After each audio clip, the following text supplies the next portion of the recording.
So on to our final paper for this panel. I'm pleased to welcome Ciaran McDonough, who is a Government of Ireland postdoctoral research fellow in the School of Irish, Celtic Studies and Folklore at University College Dublin. Her paper today is entitled, and I love this quote already, "I have lately been annoyed by so many blockheads, I do not know whom to treat civilly.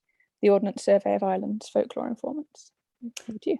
Brilliant, thank you very much. So today I'm going to focus on accounts of folklore in the so-called Ordnance Survey Letters, with special attention paid to the informants of the information gathered. I'll begin with a brief overview of the activities of the topographical section of the Ordnance Survey. I'll introduce the letters, and I'll then move on to how the Topographical Department gathered information, and then we'll look at the accounts themselves and the people who related them. So the Ordnance Survey of Ireland was begun in 1824, and where it differed from the previous surveys carried out in Britain was in the creation of a separate department to deal with toponymy, and this was very possibly influenced with the problems encountered during the previous surveys in Wales. And the importance of place names in the Irish survey is exemplified in Colby's instructions for the Interior Survey of Ireland, Instruction 33, quote, that the persons employed on the survey are to endeavour to obtain the correct orthography of the names of places by diligently consulting the best authorities within their reach. And all throughout this talk, we'll come back to this idea of authority. And so with this idea in mind, the Topographical or Historical Department of the Ordnance Survey was founded in 1830, employing the best Irish scholars of their day. And it's worth highlighting here that it was the recruitment of Irish scholars that determined the dichotomy of Irish and English in Irish toponymy. In the early years of the Topographical Department, the Old Norse scholar George Downes was recruited, though ceased working for the department shortly afterwards. And this resulted in a focus on a bilingual linguistic landscape, when in reality, Irish toponymy involved far more linguistic influences. And this focus on Irish and English meant a lack of knowledge with regards to the place names of Old Norse or French origin. The Topographical Department employed both scholars and artists to research the Irish landscape, all working under the antiquarian and artist George Petrie. Two in particular rose to prominence, John O'Donovan and Eugene O'Curry. Both O'Donovan and O'Curry were from Irish-speaking backgrounds and were aware of the Irish tradition, O'Curry to a greater extent as the son of Owen Moore, a celebrated Irish singer, scholar, and manuscript collector.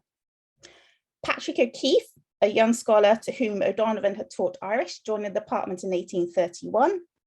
Thomas O'Connor, a hedge school master from near Carricknacross, County Monaghan, joined in 1832, as did O'Curry's brother Anthony. And one can see a sort of conflict in the lives of the department members who worked out in the field.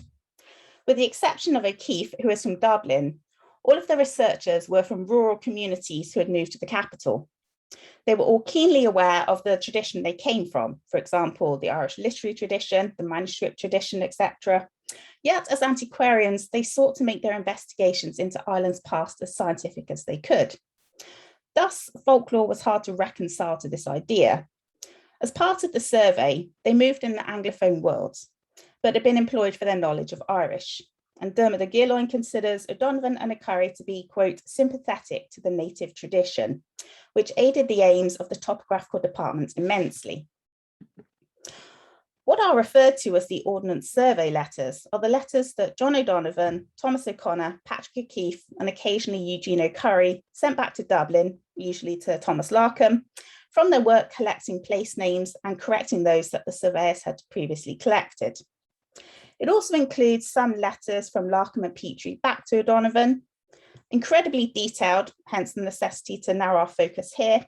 The letters give a broad depiction of life in Ireland in the early 19th century in relation to the landscape. The letters were originally stored at the Ordnance Survey headquarters before being moved to the Royal Irish Academy due to their perceived value for future scholarship, where they remain today. The letters not only cover the work required for the Ordnance Survey, but also, in the letters authored by O'Donovan, his views on matters such as religion, previous antiquarian scholarship, and philosophical matters. The remit of the Topographical Department was to ascertain the Irish pronunciation of the place names that the surveying team had already collected and to note any derivations. These place names were also checked against historical records, including the Inquisitions, the various annals, and other Irish manuscripts of previous centuries to ascertain the historicity of a place name. Despite the frequent consultation of manuscript sources, the reliance of the Topographical Department was to be on oral narrative and local sources. Alongside place names, it was decided by George Petrie that the Topographical Department should collect other information while the members were out in the field. And this is discussed in a letter from George Petrie to John O'Donovan, in which he writes, "I read your Roscommon letters with great interest, and I have no doubt that they will be more valuable than those from any of the preceding counties. Do not hurry, but try to get as much of everything as you can: manners, customs, traditions, legends, songs, etc., etc. The opportunity at present offered may never occur again." And so that is what the scholars for the topographical section did. Now I'll interject here to point out the differences between some of the scholars in relation to their views on folklore and oral tradition. And we'll focus here on John O'Donovan and Eugene O'Curry, as from Thomas O'Connor and Patrick O'Keefe, we get nothing relating to the subject in their letters, and Anthony O'Curry was not a correspondent at all. O'Donovan was a very bookish scholar and prized the authenticity of the written word over the spoken. For example, he referred to oral tradition in the Donegal letters as, quote, "a blundering booby who has clouded memory and muddy brains," end quote. This in relation to St. Patrick's Purgatory and the transformation of a male patron saint who had been transformed from one of Patrick's attendants in Colgan's Acta Triadis Thaumaturgi into a female penitent undertaking the tourist in local oral law, which O'Donovan ascribes to people not knowing that the suffix "og" makes nouns to which it is attached feminine. Despite this, he still collected what he could, remarking to Larkham that, quote, "but still, let me be laughed at 1,000 times. I shall make use of every legend and every silly story that will throw the dimmest light upon Irish topography." O'Curry had different views owing to his backgrounds, and I've mentioned his celebrated father earlier in this talk. O'Curry thought more of oral law than did O'Donovan, and this can be seen in his refusal to acquiesce to Larkham's belief that the surveyors had collected the right name because it appeared in published authorities. And this is in relation to a place named Kildowney in County Dublin. And I've given the full extract on the slides, but I'll direct your attention to the last part where O'Curry states, quote, "I do not know what reliance ought to be placed on the published authorities that you allude to, but here you have authorities of 50 or more years for the latter two forms of the name." And this was based, as O'Curry accounts, on local pronunciation. And before we judge O'Donovan in any way, I'll point out that his grudge with oral tradition was that it relied on memory and transmission and obscured what he sought, which was some form of truth. And we should place them against a backdrop of scholars in the 1830s onwards who were more aware of the scientific nature of the field, or as it could be, and who saw their role as, most importantly, counteracting the likes of Charles Valency, Edward Ledwich, etc., who felt that they needed proof in their claims rather than just writing what they liked, as they felt the latter two did. So in terms of collecting place names, though, O'Donovan was happy to consult with the local oral authorities, as he could also verify the information in written sources. And so we turn to the informants of the Ordnance Survey Letters.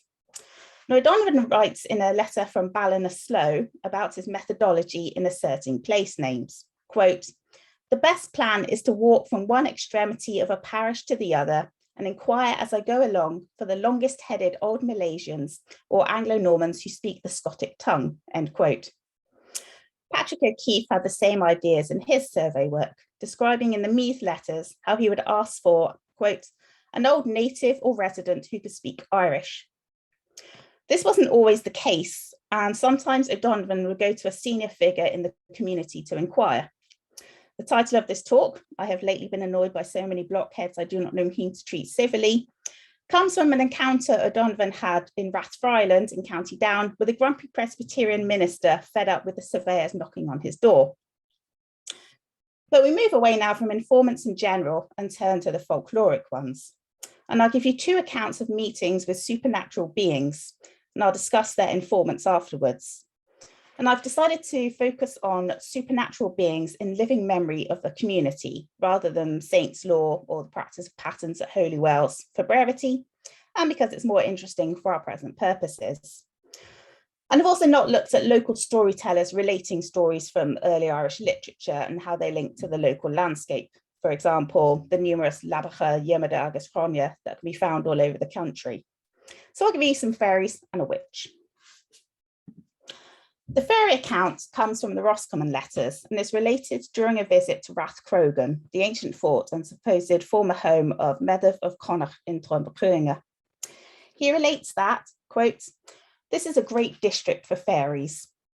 Mr. O'Connor's herd used to see them at night kicking a football on the plain and going through various exercises, but he'd be afraid to tell what they did lest they might injure his person or property."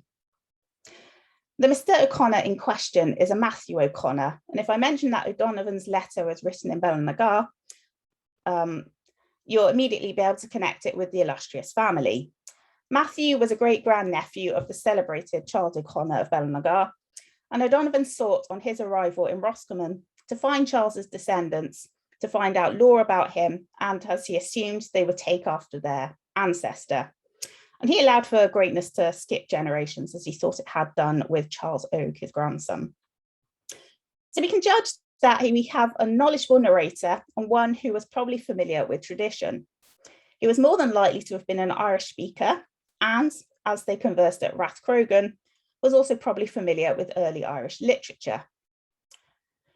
The second account concerns a witch in Mayo.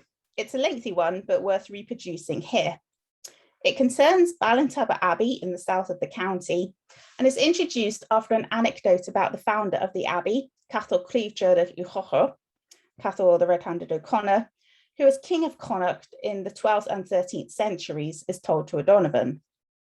Cathal's birth was, according to legends, was almost prevented by his father's wife, who was jealous that he begot a child with his concubine when she was barren. She turns to witchcraft to try to turn him away from his concubine, utilizing spells involving knots. This then leads the narrator to tell O'Donovan about a witch in the area some years ago who also used knot spells to make a man fall in love with her. And the account reads as follows. "But Mr. Hennelly, I must speak to you as a man of sense and ask you, as a man who knows a good deal of what the real nature of things is, do you believe it possible that any knots put on a string or any incantation pronounced over it would prevent a child from being born?" "The witch and her string," replied the philosopher, "may be doubted by many, but anyone that is conversant with the Irish and their manners and customs will perceive that they still maintain many of their old heathenish practices, such as the bewitching of men at their marriages and rendering them impotent, robbing dairies of their butter and many other practices. Some years ago in our country, there was a woman who had what we call an eel stale, by which, if she was ugly as the devil, could make any man fall in love with her." What was the eel stale, sir? The eel stale, sir, was a strip of skin of the dead man raised out of the tomb. From what part of his body was it taken off? From the forehead usque ad pubes. It contained part of the skin of the forehead, of the nose, of the chin, of the skin, and hair of the breast, of the belly, and of the pubes. And how did the wicked woman use this to make a man fall in love with her? She stole into his room where he was in a profound sleep and tied the eel stale around his 2 legs, then took it off quietly without awakening him and put the eel stale up in a secure place. And as long as it remained in her possession, she had absolute control over the affections of the man she had thus bewitched. Is it possible that this can be a shadow of truth in this? I could give sir time, name, and place where it happened. A gentleman of rank and property abandoned a young and beautiful lady of his own rank in the world to whom he was attached, and married a dirty, ugly, lubberly, ignorant brute of a woman who controlled him, and even tyrannized over him. The same old witch and her sister were caught in the churchyard raising a corpse to take off an ear stale.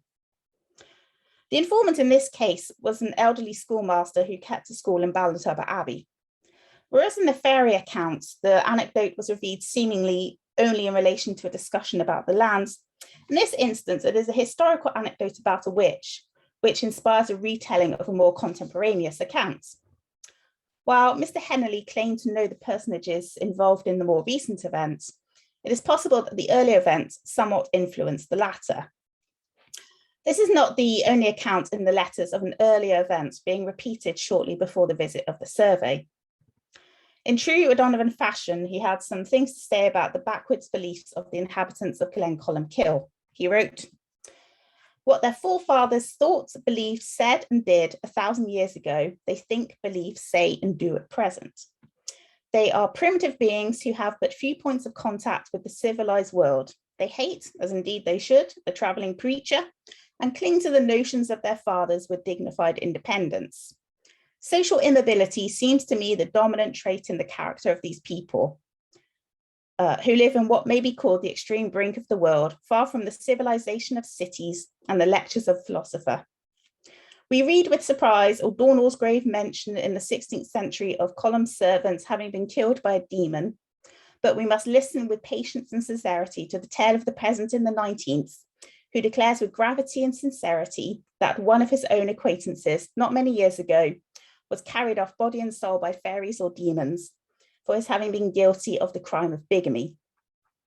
I stated in a respectful manner that the phenomenon might be accounted for by supposing that he might have slipped off the cliff and become the prey of a shark, but this will not account for it so satisfactorily as that he was carried off by a devil. So it is entirely possible that in other folkloric accounts, previous supernatural events were demonstrated as still being tied to that piece of land. We might also say something about the links with Irish in these accounts. As I'm sure you've noticed, all of these accounts take place in Western counties, still largely speaking at this time. Immediately after O'Connor's account, O'Donovan remarks that, quote, "This is a very Irish country, but the natives can all speak English, and the rising generation are beginning to forget the Irish." It is interesting to note that in more anglicised counties, which O'Donovan remarked upon, such as Meath and Kildare, there are very few, if any, folkloric accounts. And so I'll finish up today by highlighting that our two informants today were educated men of good standing in the community. By taking this into account, we can see that the folkloric beliefs were not solely the domain of the peasantry, as we might have expected. Thank you very much.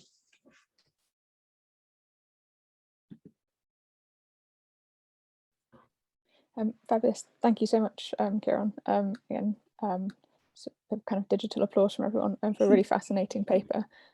We have time for a couple of questions. If anybody would like to unmute themselves and go ahead.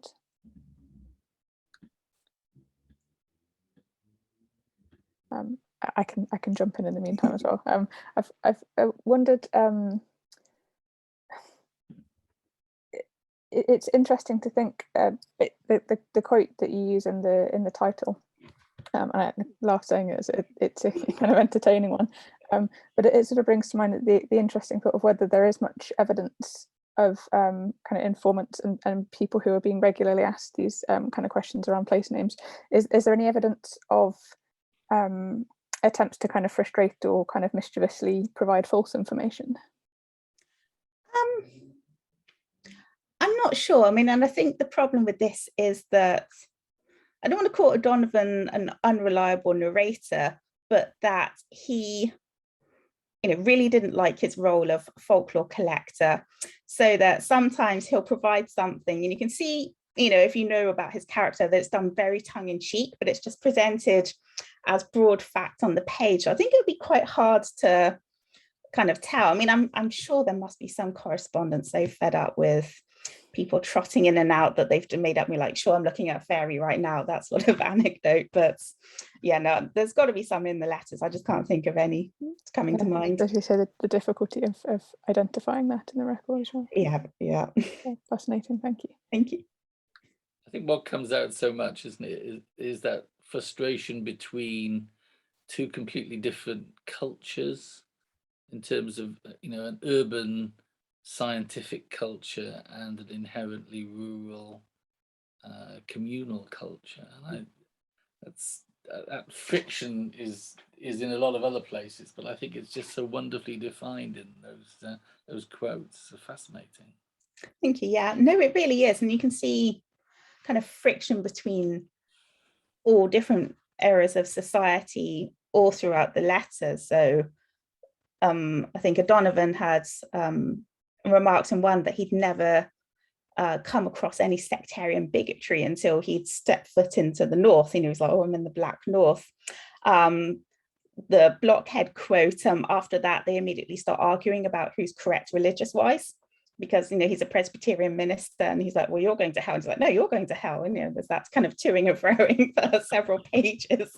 So, you know, it's certainly kind of, you know, I agree with Peter, like, you know, the opportunity afforded at present may never come again. And I think you get a really brilliant insight into society in Ireland in the 1830s that, you know, say you also have the Ordnance Survey Memoirs, which are what the surveying team collected, and they have kind of statistics and they have some folklore accounts too, but you certainly don't get anyone who could kind of work their way into a society like the topographical section could.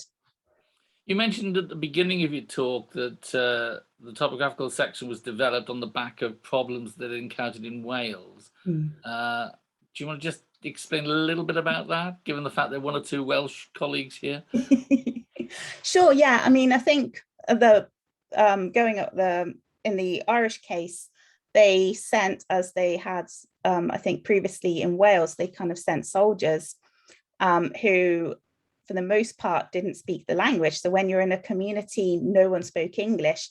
How do you communicate? So I think kind of lessons were learned from the previous surveys in Wales, where the importance of someone who can go into a community and actually converse with people of that locality was paramount. Fascinating, thanks. Even if, of course, they were dressed completely differently and came from a completely different background.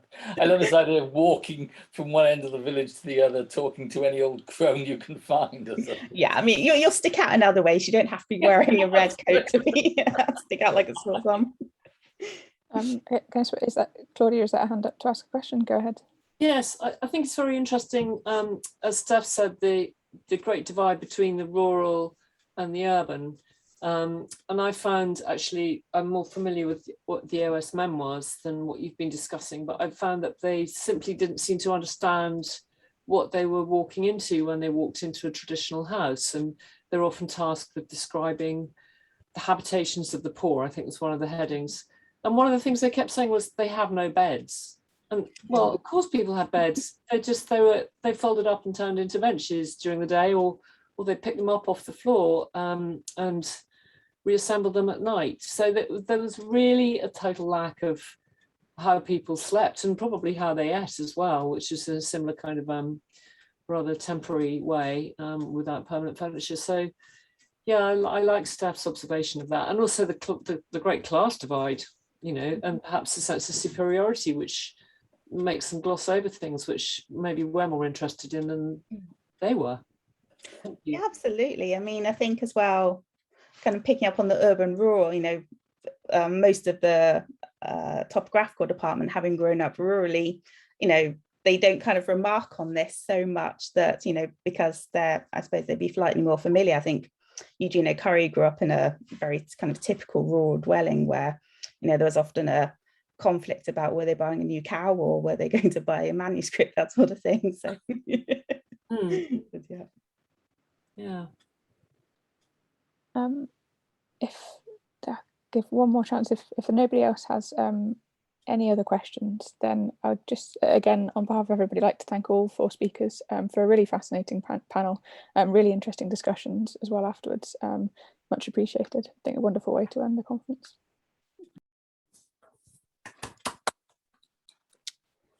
And I'll hand over to Steph. And I was going to say, and thank you, Felicity, for chairing those sessions. That was it was great. We always put our little moment in at the end of the conferences just to try and sort of collect our thoughts together. And I've been frantically trying to do that over the last few days, actually, as time has gone on. And I don't want to sort of hold people up from, well, normally everyone's running off to get a flight or a bus or a train, but actually, you know, perhaps we have a little bit more leisure. Oh, and see, Claudia's got a dog with her as well. That's quite useful. I just am blown away by the papers we've had over the last 3 days. Obviously, you know, we have the summaries, we've listened to them, we've heard the biographies of the people delivering them. But I just think a little like, without stretching too many analogies, a little like sort of traditional medieval Irish illumination. Everything is very twisted and twined into one another. And I think that's almost my abiding feeling as I sort of think about some of the stuff we've been listening to. I mean, this issue of otherness, the otherness between land and sea, the otherness between upland and lowland, the otherness between rural and urban, I think is particularly interesting. And there's been a lot of talk about boundaries, both physical and intellectual and cultural, and again, how complex that is, and how multi-layered and how interactive they are. I think the issue about language and meaning is something that is very much present in a lot of the sessions. And coming back to a conversation just now, you know, the difference between or the interrelationship between perception, fact and understanding, I think is something that comes along as well. Because when we're talking about language, talking about song, we're talking about people's living conditions, the material culture and the perceptions of those material cultures are often very, very complex interactions, really. Land and sea, I think the tour of Galway Museum was not just about the city versus the sea, in the same way that we were talking about the Connemara coast and the islands, but also the idea of a suburb and an urban space as well, and the difference between suburban dwellers, albeit sort of medieval suburban dwellers, really. And then last but not least, I just think, again, these conferences are often spiced with people's ability to break into song, but I don't think we've had one that's had so much singing as befits a conference put together by Lillis, but also just that fascinating interaction between song and food, song and the darkness of the lullaby. I've never even thought of that before, but I'm thinking about what I was sung to when I was a child, and I can start to see that now. But yeah, I mean, we're blessed with such good singers, both in terms of members of the group that gather and also the people who've been giving those papers as well. So to one and all, thank you very much. And again, especially obviously to Lillis for putting this program together, to the people who've been presenting, but also to the group who've been as delegates, because in fact, it's been probably one of the most interactive and musical conferences I've been to, really. And I think it's been a really stimulating 3 days, and I'm sure other people have as well. So I think we should give ourselves and everybody else a thorough round of applause.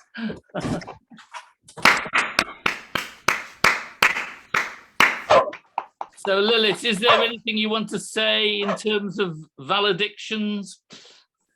I just want to thank you, Steph, for keeping me on course and making sure that everything happened when it was supposed to.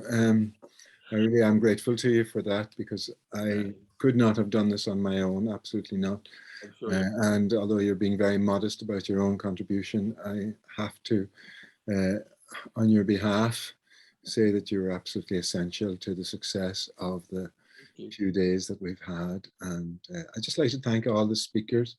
I'm really immensely proud of Galway, because all of them have, one way or another, have a connection with Galway. And I'm also so grateful for the people who turned up and who stayed the course, and even when they were a little late being admitted into the room that they weren't too cross about it. So thank you all for your participation. And I think that's more or less all I have to say.